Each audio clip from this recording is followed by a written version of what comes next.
To even propose that we shouldn't have government-run education sounds blasphemous today, and that's just among the Christians. But centralized, state-run education is certainly the anomaly in the history of the world, and the results speak for themselves. This was one great big giant experiment that has failed miserably, and we treat it as gospel.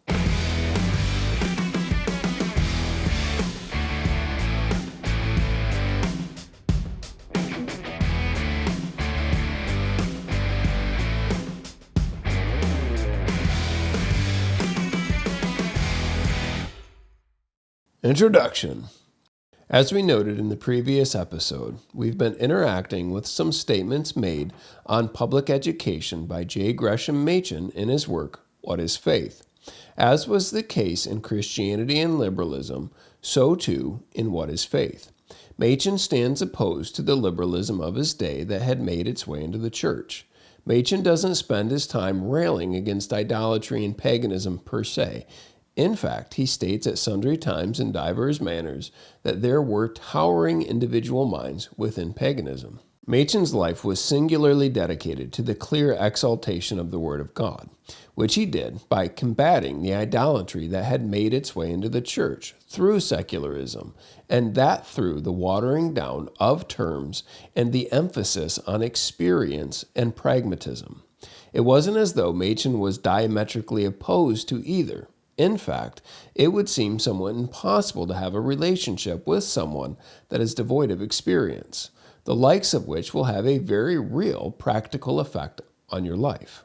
However, he was diametrically opposed to both experience and pragmatism when they were exalted above the mind and even devoid of the mind, the effects of which were to minimize the Word of God, which garnered all the wrong kinds of experience and produced the worst results. As a result, many during his day, approximately 100 years ago, sought to fix the moral decline in the nation and in the public schools with a return to morality. Sound familiar? If people are acting bad, then if we could get them to act good, then problem solved, right? This may be a good time to ask, by what standard? However, this wasn't a return to biblical morality. This wasn't a return to God's law. This wasn't a return to a universal, absolute moral authority and standard outside of man to which we must all give an account. No, there was a moral code as developed by the Department of Truth that taught little boys and girls how to be good citizens, the state being the standard to which all behavior was to be conformed. Given the state of affairs today in the public schools, we said that most would consider this a welcomed change and is what most Christian parents are pushing for. In fact, they aren't even going that far in that they aren't pushing for a positive moral code to aspire to, or even the strong encouragement of self-discipline. The parents that make the headlines today are those crazy radicals that don't want their kids learning about the merits of anal sex in elementary school. Most would call it a grand victory if they could just get the schools to teach math. However, given that the intelligentsia don't want everyone to be racist, sacrifices must be made. But as Machen warned, quote, "It is useless to try and keep back the raging sea of passion with the flimsy mud embankments of an appeal to experience. Instead, there will have to be recourse again, despite the props afforded by the materialistic paternalism of the modern state, to the stern, solid masonry of the law of God. An authority which is man-made can never secure the reverence of man. Society can endure only if it is founded upon the rock of God's commands." End quote. If driving faster in the wrong direction never gets you to your destination, one has to ask the inevitable question, can the public schools be saved? If you remove the foundation, will the structure ever be able to stand? Are the public schools necessary, and can they be fixed? Most evangelicals would answer with a resounding yes, because we all know that evangelism didn't exist before the public school system. But at the end of the day, there are only so many ways to gussy up a turd before you can come to the inevitable conclusion that a turd by any other name is still a turd.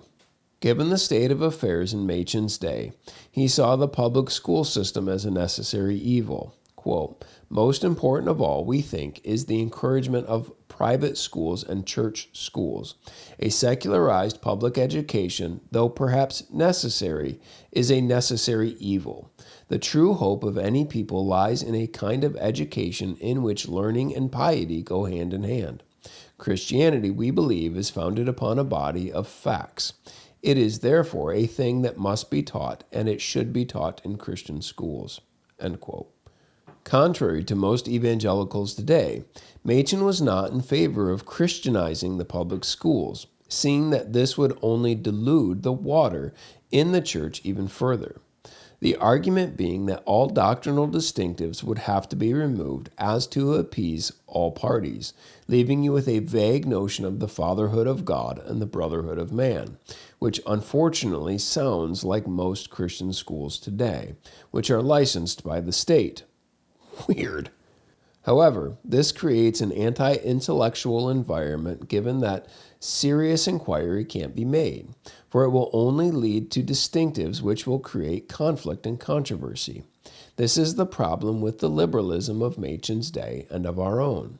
God is allowed as long as we can keep him in the dock. So then, can the public schools be fixed? Can the public schools be fixed?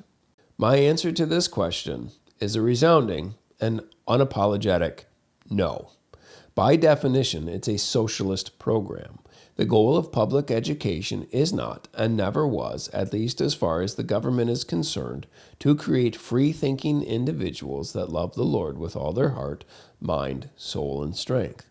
Nor was it ever the goal to cultivate individuals who love the truth and are willing to pursue it at all costs.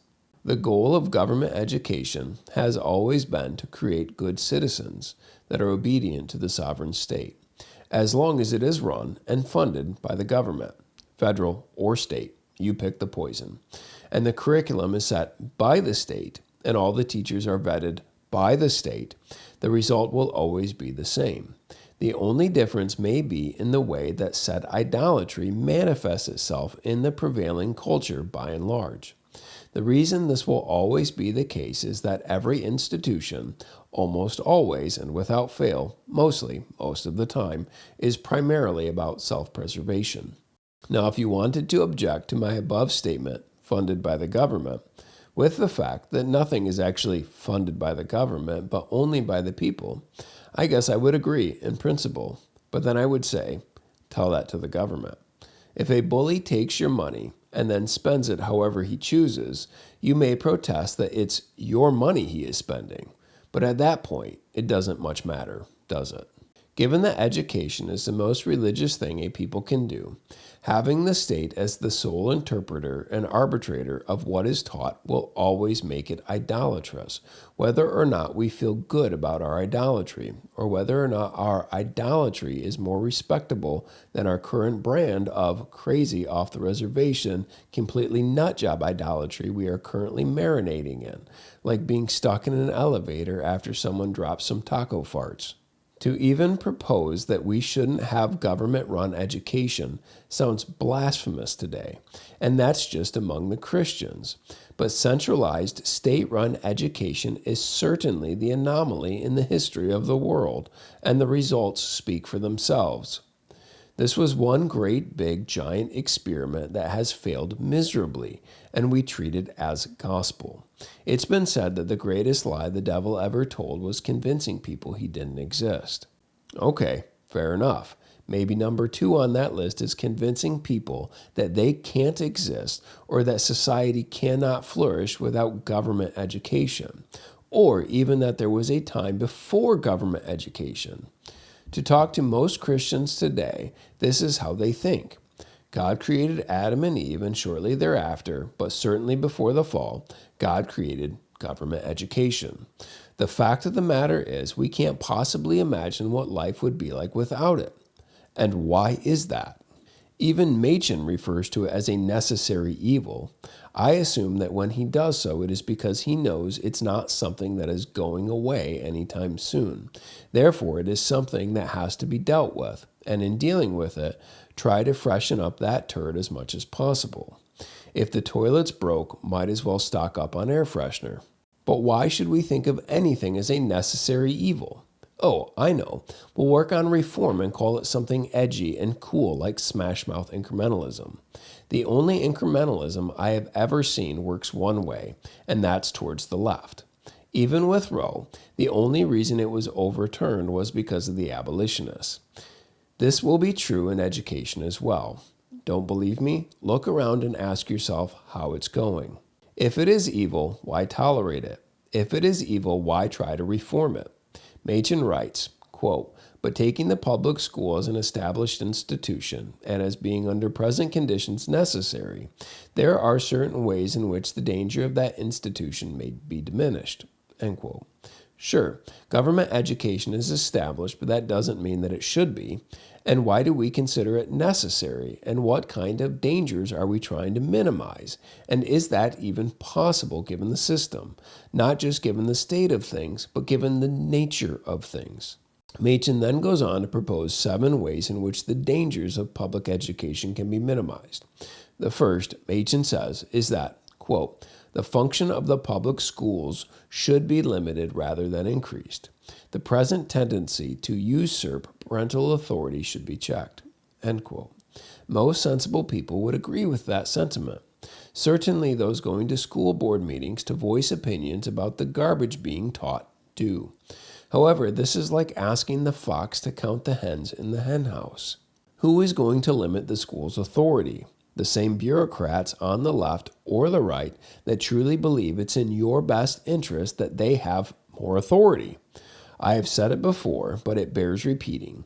Even if parents successfully get certain things removed from the schools, you still have all of the same idiots in place that thought all those things were good to teach to your children.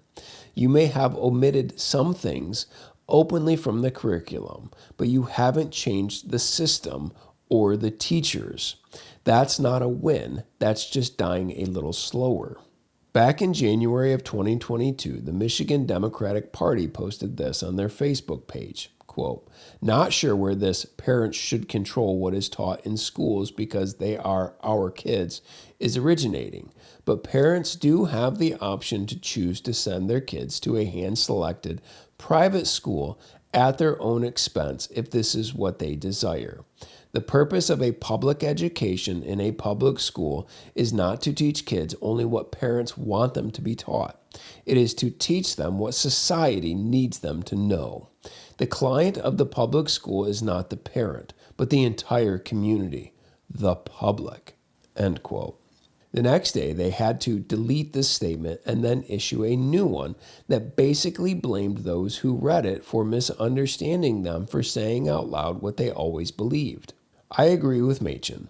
If commie douches, my words, not his, have to have authority, it's best that it is limited. But why do they have to have authority in the first place? And if they have it, the best way to limit it is to take it away altogether. Second, Machen says, quote, "The public school should pay attention to the limited but highly important function which it is now neglecting, namely the impartation of knowledge." End quote. Herein lies the problem. What is knowledge? Machen could make this statement 100 years ago and have it go unchallenged. But today, everyone is Pontius Pilate before Jesus asking, "What is truth?" Of course, I agree with Machen, but that's because I agree with his presuppositions about the world. The vast majority of those teaching in the public schools today do not, and certainly the system which houses them does not. And in fact, they believe that this is what they are doing, that is, imparting knowledge. Unfortunately, they believe truth is to be as malleable as someone's genitalia. Irony intended. Machen's sentiment is great, but I'm not so optimistic. Thirdly, Machen proposes that, quote, "The moral influence of the public school teachers should be exerted in practical rather than theoretical ways. Certainly, the thoroughly destructive and immoral grounding of morality and experience should be avoided.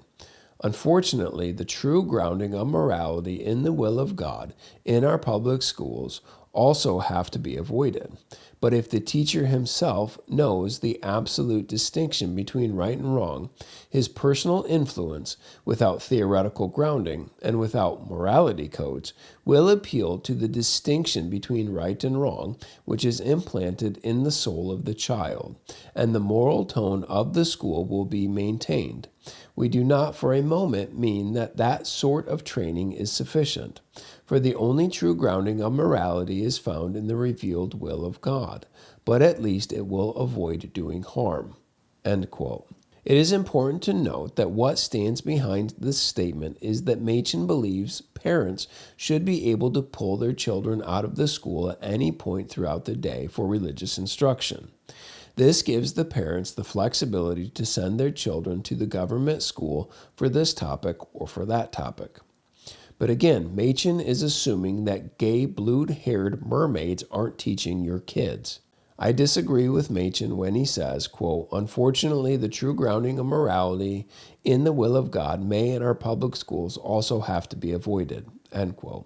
However, by saying this, I think he has in mind direct religious instruction within the schools, which he disagrees with for reasons aforementioned.